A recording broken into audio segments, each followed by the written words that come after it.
Gaming creators, this is the proven way to go full-time ASAP. Yeah, we did it. I've been full-time working from home for the last 10 years, and so have my co-hosts. We're going to teach you all of the things you need to know to go full-time as a content creator, and we're going to tell you things that you do not expect to hear from us.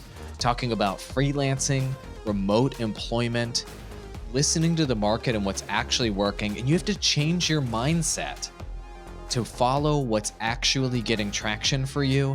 You may not be able to do things exactly the way you're thinking now, but we can assure you, you're going to end up somewhere that's going to make you way more happy if you listen to the market, create a timeline, set goals. We'll talk about it in just a minute. Welcome to The Digital Drop, the #1 podcast for gaming creators, where we help you make gaming content full-time.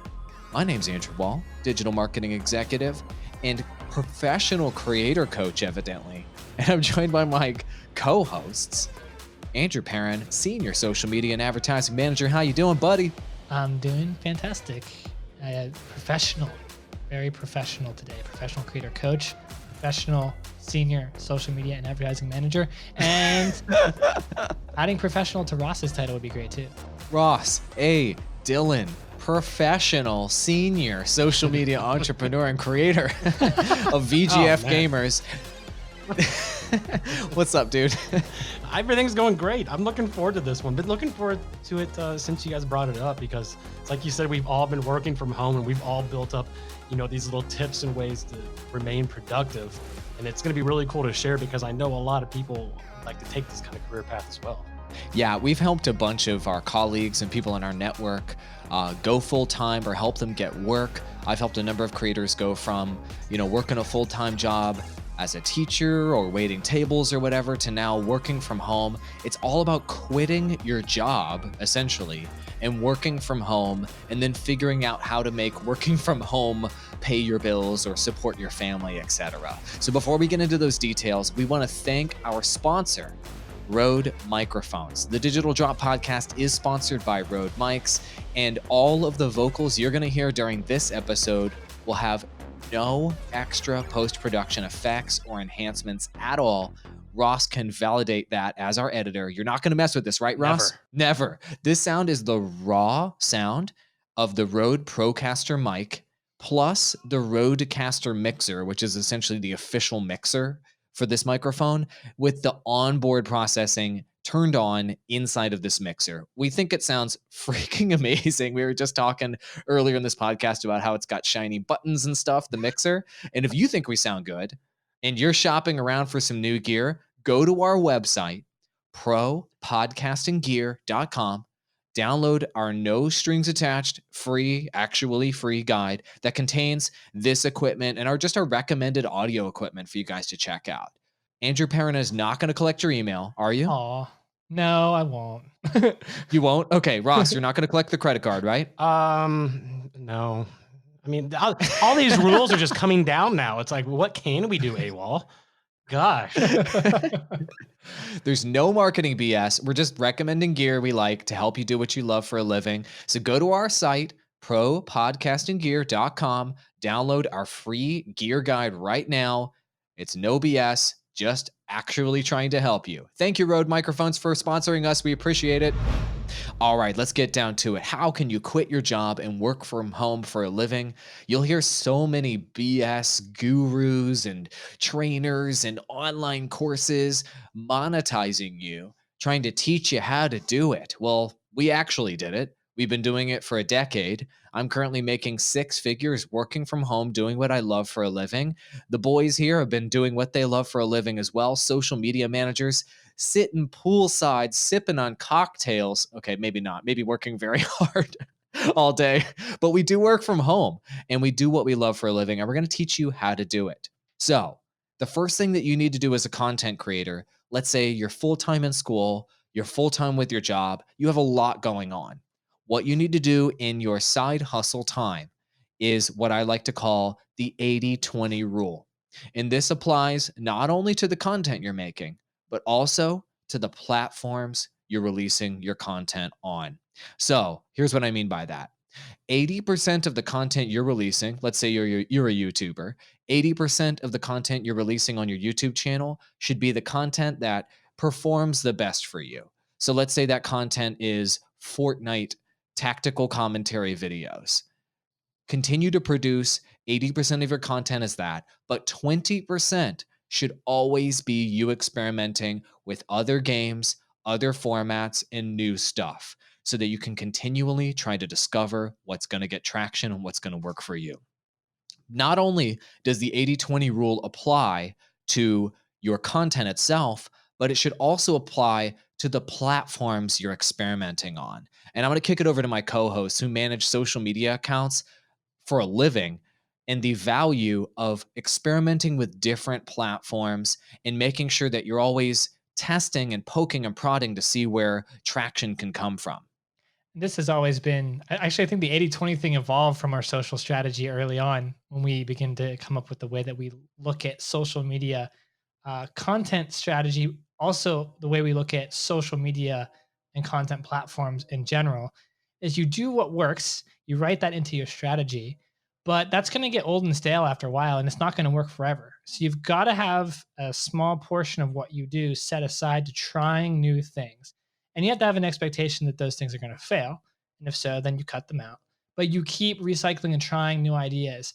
When you have or trying new platforms or trying new destinations and seeing what can work. Because in this landscape of content creator slash social media operation, a lot can come from the new platforms that come up. Only focusing on the big ones all the time, you're just doing what everybody else is doing. You don't have any room to grow or to be essentially putting yourself in a good position for the next big thing. And you want to be in that position to do that. Also, it's just nice to be trying new stuff in general. It helps keep your mentality even and you don't get burnt out by just recycling the same stuff over and over and over again. It makes your life exciting. It makes your side hustle exciting because you're trying new things. So, just in general, as a general rule for yourself and your own mental sanity when you're trying to become successful, trying new stuff can be really refreshing. And it's also helpful for your strategy and to put you in a good position to be in the right place for maybe something big to happen. Ross, I know with VGF Gamers, the Twitter account in particular is the one that really blew up and took off for you. You get, what, billions of impressions per year with zero advertising? But I know you've tried VGF Gamers on other platforms. Some of them didn't work out, right? Can you talk a little bit about that? Yeah, actually, we have had some failures on VGF Gamers. One, and what I'm actually excited to be working with you, AWOL, on is just getting live streaming up and going, which is obviously incredibly difficult on Twitter and Twitch in general. Facebook has actually been another one that hasn't necessarily worked. It really didn't pick up much traction because Facebook's a completely different animal. There's a lot more options for people to go to get their gaming, entertainment, and news on Facebook. Whereas compared to Twitter, we kind of own the market because, long story short, a long time ago, a lot of the other accounts got straight up suspended for activity against the terms and services of Twitter. The most important thing to remember by experimenting on other platforms, let's say outside of your main successful platform, like in Ross's example, is knowing what isn't going to work, knowing where the traction is not. Then you can focus your energy on where the traction truly is. So Twitter's always been his foundation for VGF gamers, but he should continue to experiment with new platforms and will in the future. And who cares if they fail? Guess what happens when you fail? You learn what not to do. And that's something that creators, you should be doing as well. I've been experimenting with Mixer streaming recently. I've experimented with streaming on like 28 different platforms, and I'm going to continue to experiment. You're probably hearing about people going over to TikTok. Yeah, you should be trying that out too. With only 20% of your time, you should be experimenting with those platforms. Don't overcommit. Keep your foundation with that 80%, and you'll always be on the cutting edge of which platforms can help you blow up and grow your audience. It's really important, especially when your time is so limited, when your content creation is in a side hustle phase. Always be looking where the big traction is going to be for you. Quick anecdote, I've got a creator I've been working with for the last year who's only getting a couple concurrent viewers on Twitch, grinding and grinding and grinding. He released so many videos on YouTube, Fortnite videos, hilarious dude, was getting no traction, then started releasing videos like the same type of content on TikTok, 10,000 views, 50,000 views, 100,000 views on freaking TikTok. So experiment with new platforms. And you know what? You might not be getting traction on that main platform, but if you expand just a little bit, poke, prod, test for the open spots, you'll find your TikTok or your platform that is going to blow up for you if you spend enough time and you stick to the strategy. But with all of this, you have to remember that the primary goal is to try to work from home. And if Tim Ferriss taught us anything with the 4-hour work week, you have to try to transition from your full time job that is making you go to an office, or from your full time schooling that's making you go to class every day, etc., and trying to get as much time in your home studio creating content as possible. Some things that you can do there are to try to get maybe one day a week that's a work from home day from your job. If your job allows for that, potentially you can use that one day a week to maybe knock out your duties from your job quickly in just a couple hours. Because let's face it, most jobs you're only working for about 2 hours, and then the other 6 hours you're in worthless meetings and not actually being productive and waste and just looking like you're working. There's statistics to prove that from multiple credible sources that most people just waste most of their day at work. So if you can get one work from home day from your job, use that day at home, 2 hours to actually do your job, and the other 6 hours to make content. That can be a strategy to try to work from home more. But another thing I've got to tell you, and this is the real deal, your nights, your weekends, your time that you were going to spend watching a Netflix show or playing through an entire game luxuriously offline, etc., you aren't going to be able to do that anymore. You're going to have to use almost all of your free time outside of the time you need to spend with your family and with your friends to be happy. You can't really binge watch Netflix shows anymore. You're going to need to make content with all of your time. You're going to need to live stream every single time you're playing a video game. You're going to need to make some sacrifices on your personal life and change what it is you're doing in your personal time to support your ambitions. Guys, you're trying to become a full time content creator here. Do you know how many other people are trying to do that? Millions and millions and millions of people. This is the modern day dream of becoming a rock star, like used to be the big dream in the 70s, 80s, and 90s. Everybody wants to be an online influencer and creator. And if you want to beat the other creators, because that's essentially what you're trying to do, is be better than them and beat them in the market, you're going to have to spend more time than them. And you're going to have to make sacrifices in your life and your time that they're not willing to make. So freeing up as much of your time as you can with your full-time job, check.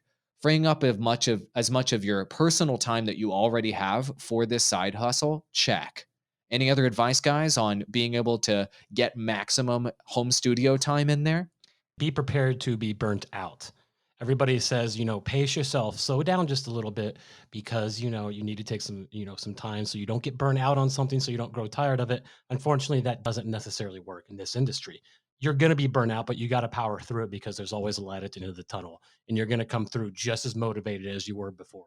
Keep working through the burnout. But I mean, obviously, don't do it to an extreme where you're making yourself sick, but be prepared to put in more work than what you want to. That makes sense. I remember in the early days of TGN when I was quitting my job and moving into TGN. At that point, I was working at a hotel as a technical director and operations manager from like 2 to midnight every day. I'd get home at midnight, and then I would make videos from midnight to like 4 or 5 a.m. every day and then rinse and repeat for like an entire year. And then once I started with TGN and that side hustle, and I like was finally able to work from home, I killed myself at like 60, 70 hours a week to where I pushed myself to my limitations. In retrospect, did I need to do all of that work? Probably not to the extreme that I did, but I did it because I knew that if I didn't give it everything I had at that moment, I might lose this opportunity. And you guys are going to find yourself in that position. And just remember that these old fashioned advice here, but it's so true. Eating right, exercising, and sleeping can help you be more productive with the time that you have, and it can help you stay healthy during those times where you have to push yourself really, really hard. Those 10-hour, 12-hour, 14-hour live streams you may be doing in the future, that recording session into that edit, into that video release that takes 12 hours of work straight and your brain hurts. You need to take care of your body so that you can hit that goal of working from home and actually making it work and keeping that opportunity? My tip would be to use your work time to your advantage in creative ways. So there's lots of time when you're actually at work. And I'm not saying why you're supposed to be doing work and do your side hustle instead. That's not what I'm saying. I'm saying there are periods of time where you have the ability to focus on something that will help you with your work. Case in point, whenever I was in this phase and I was trying to get out of my 9 to 5, I had a long commute to work. I had an hour long commute to and from work. So that's 2 hours every single day where I'm in the car, not doing anything but traveling to work. I use that time to listen to podcasts based around the content type that I wanted to produce of other people talking about that game that I was covering as a content creator. Star Wars: The Old Republic. Exactly. Star Wars: The Old Republic. That's how we met each other. Exactly. And I listened to every single I had so much time doing this because it was 2 hours every single day. And that was I could listen to every single podcast. I was to the point where every new episode came out, I had heard it the same day it came out. I knew so much about the game just from that strategy alone that when I created content, my edge was that I knew everything. That I was so knowledgeable about this game before it even came out. I knew everything there was to know about it because I spent that time where I wasn't using it for any other productive purpose other than to like wake up to get to work. I put that time to work for myself. And that became the key component for me to separating from that job eventually was how I use that time productively and how I found that I had these 2 hours every day that I can still sit in the car and work really hard. So sometimes when we're saying work really hard and like grinding out videos, et cetera, it's not always necessarily about that. It's about using your time to equip yourself with knowledge, skills, et cetera, so that whenever you do have the time to actually do the work, you're much better at it and you get far more out of it. Do you guys want to know how we distribute this podcast and how I learned it? I was working a full-time job and then during my lunch break and my coworkers would be like, "Hey, come out with us to the such and such restaurant." I'd be like, "No, I'm good." And I would stay back in the office, set my laptop down, put on my headphones, and then take a LinkedIn learning course on how to distribute podcasts. And then listen to everything Pat Flynn had to say on his podcast about releasing podcasts. And I spent about 40 or 50 hours of my time learning how to distribute podcasts properly, which platforms to use, all the techniques, all the technical elements during my lunch breaks. I had to sacrifice social time with other people, maybe relationships at work, maybe my own mental health sometimes, because I was spending all of my time learning highly technical things. But that's the sacrifices you can make even if you're not at home. That's a really great point, Asherle. If you want it that bad, you use every freaking minute you have extra in your day to learn new skills and learn new things that can give you the edge. It's really important once you have these skills, once you're making that content, and once you're hustling to set the right expectations because this thing is going to be hard, guys. So you need to create a timeline that you would like to follow in order to become full time. You listen to every freaking guru and trainer and everybody in the world, and they say when you set goals for yourself, when you set a timeline, when you have a vision for the long term, you are far more likely to succeed in actually making that happen. If you're just saying to yourself, I'm going to go full time, that's the goal. Well, but in what period of time? What steps are going to be required to get there? What is a realistic amount of time for you to get to that place? Creating a timeline for yourself will help you plan out the steps and not to beat yourself up because you don't have 1 million subs on YouTube yet. Not to beat yourself up because you don't have 1,000 Twitch subscribers yet. And you can set goals for yourself over time and a timeline over time to reach those goals. And guys, I'll be honest with you, you probably need to be looking at a 3-year timeline to transition all the way out of your job or your full-time thing into something like this if you're going hard like we did back in the early day. In fact, it's even harder today than it was for us back in the day. 3 years, I would say, is a good template to start with your side hustle. 2 minimum. I would recommend 3. You set that timeline, you set your different goals of things that you want to hit along the way, maybe certain follower goals, etc. You can do that if that's what motivates you. A lot of creators come to me and they tell me, "Look, I just want to hit 100,000 subs." I understand. Hitting these follower goals is something that it can be a good goal for you. Create a timeline for hitting those follower goals so you have something that you're chasing. That's cool. But what's more important than these follower goals, which everybody defaults to, if I have a certain number of subs, I'll be there, create those financial goals. That's everything, is the financial goals. If you can go full time with only 1,000 followers, you're winning versus the person that has 250,000 followers and they can't go full time.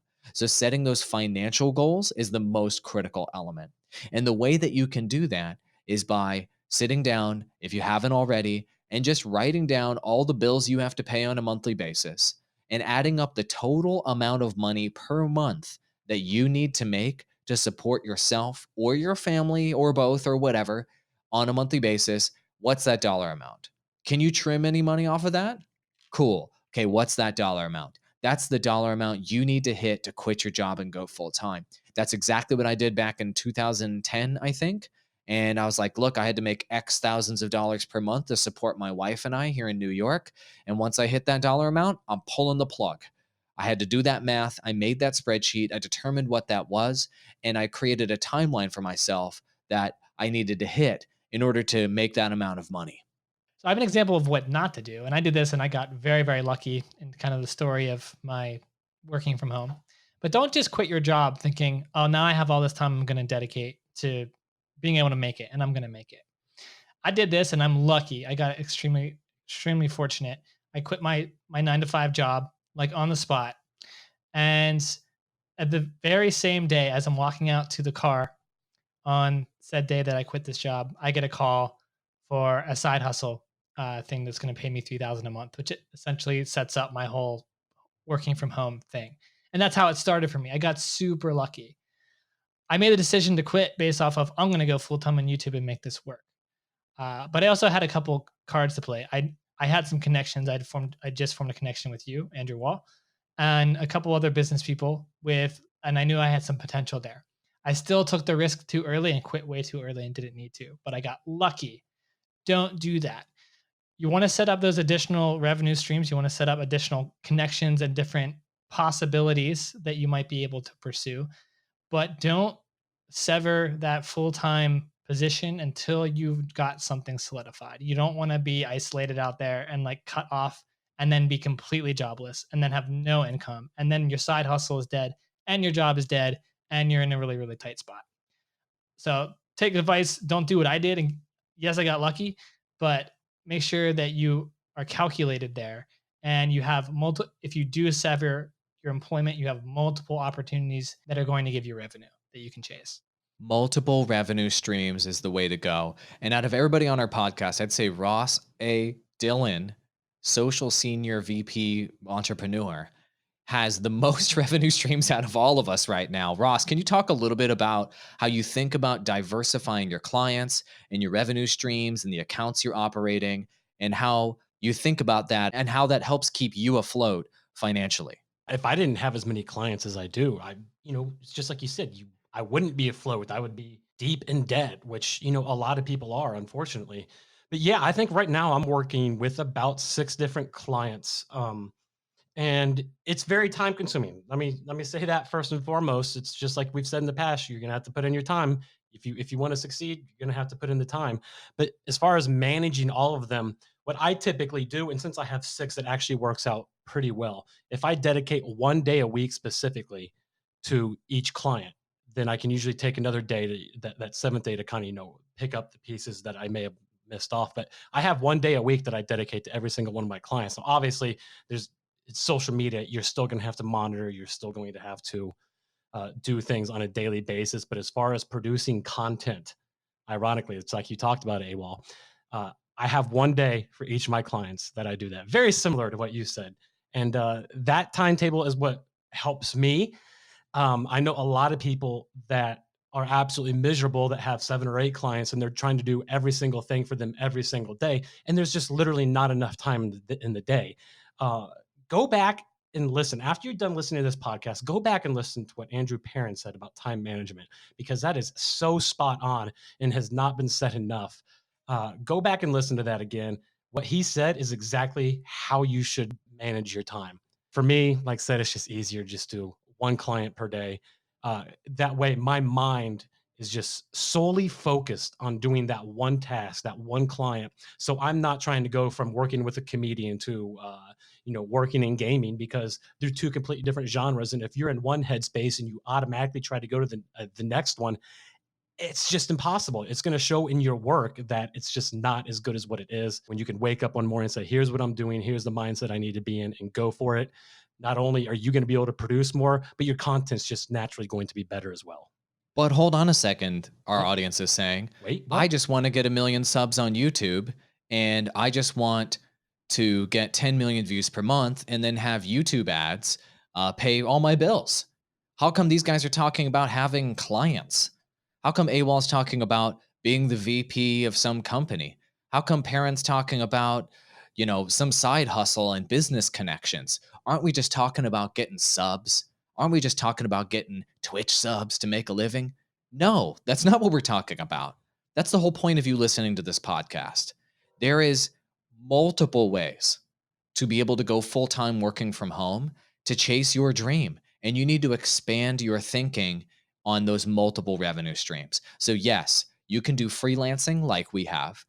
Yes, you can do remote employment like we currently do. Yes, you can manage people's YouTube channels. You can do graphic design. You can do video editing. You can do advertising for people. You have all of these skills because you're a content creator, right?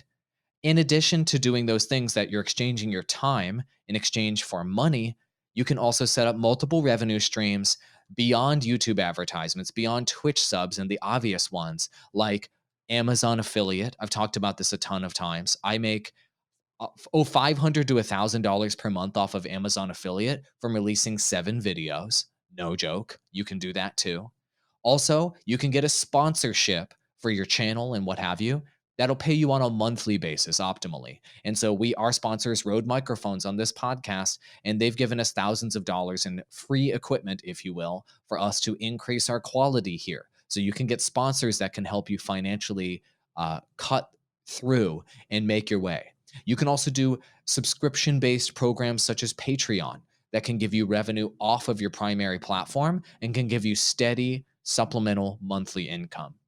It's all about diversifying as much as you possibly can. And I recommend for every creator out there, everybody who's trying to side hustle and make it happen, I recommend having at least 4 sources of reliable monthly income rolling, ready to rock, hitting your bank account before you quit your job. If you're just relying on YouTube ads, what if adpocalypse happens? You're totally screwed. If you're only relying on Twitch subs and donos, what happens if the game you're covering isn't popular anymore and your viewership gets cut in half? You're screwed.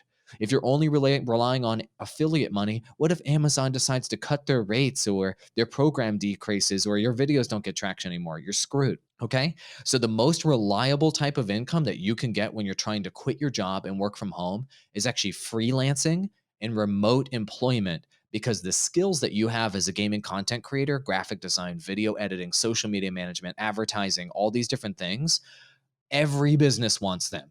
Other creators want them. And there's a shortage of people that actually know what the hell they're doing in these fields. And those people that do know what they're doing, like you, can make money today, exchanging your time for money to create that financial foundation that you need to quit your job. That might not be what you wanted to hear, but it worked for all of us. And we're all living the dream, and we're all making a podcast and creating content and doing what we want to do for a living and working from home. So you need to expand your thinking and expand those revenue streams. I like to call this the art of the side hustle. And this is something that the 3 of us here, I think, stumbled upon early. And the more I've been on social and the more I've been following kind of business news, I think this has grown. More people understand what side hustle is. Essentially, in order to be successful with your content creation or as a content creator, you have to have the art of the side hustle work for you. You always have to have a side hustle that you're passionate about, that you're pursuing, that you work with other people at, and that has opportunities that hit you where you can make money.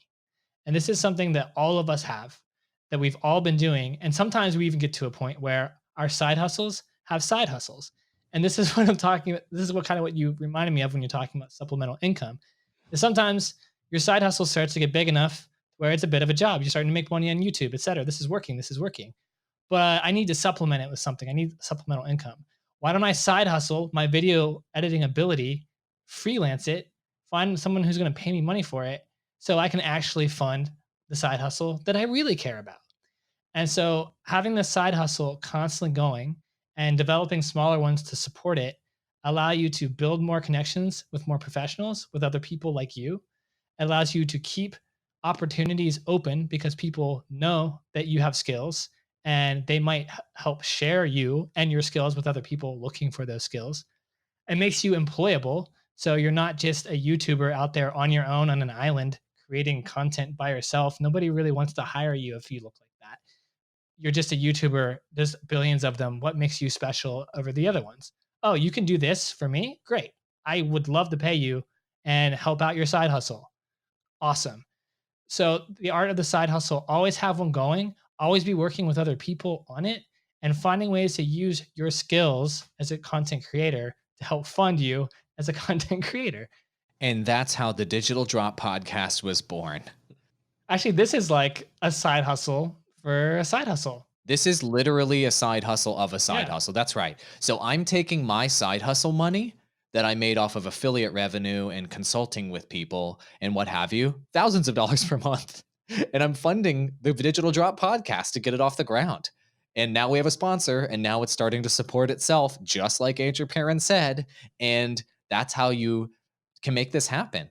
Every little side hustle you have, that affiliate revenue, that YouTube channel, that consulting, that freelancing, that remote employment, you can take little pieces of money from that and you can fund new initiatives and you can always be experimenting.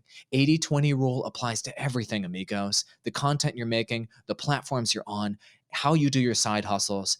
80% of your time should be spent on what's really working really well today. Keep that foundation in place and always have 20% where you're trying something new, like a podcast. You know how many podcasts work out? Almost none of them. Do you know how many podcasts worked out for us? 100% of them, this one. But you know what? It took an entire year of us trying to figure out what this thing was even about, dumping money into it every month, buying new equipment, doing advertisements, trying out all kinds of crap until we landed on this current concept. You can side hustle your side hustle and break off money from different initiatives to fund others until you figure out what gets traction. And that leads us to our last point. Listen to the market. The market will tell you what they care about. The market will tell you what you're good at and what you're not good at. When we started the Digital Drop podcast, it was about gaming trends and gaming news and us providing our opinions as gamers on gaming stuff. Guess what? Nobody cared.